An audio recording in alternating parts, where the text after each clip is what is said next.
sometimes, even if he is the worst guy in the world, somebody's going to ask you, but does he get a book? When is his book coming? Hi, I'm Lexi Blake, and this is Ask the Author Anything.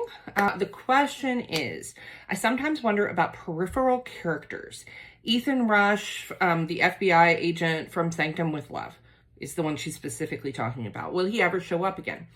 Funny thing about peripheral characters, I think that romance is one of the only genres where we're literally, as an author, expected, if you put a character in a book and he's just, honestly, sometimes, even if he is the worst guy in the world, somebody's going to ask you, but does he get a book? When is his book coming?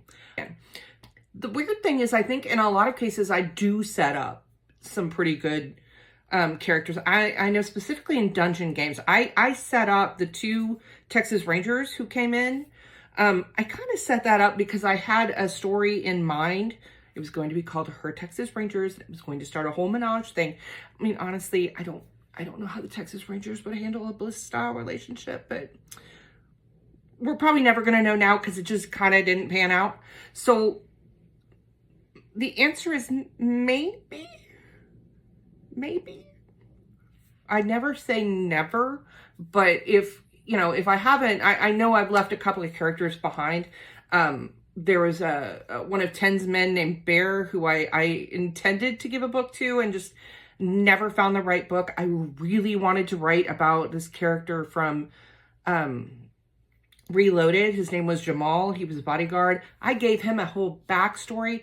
That was actually meant, I was setting him up for a short story I was going to write for this anthology that actually ended up never coming through. It was planned out and then canceled.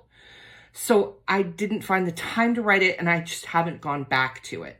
So I think that I speak for a lot of authors when I say we are so thrilled that you love our secondary characters, and we hope we find the time to give them the happily ever afters they deserve. Thanks.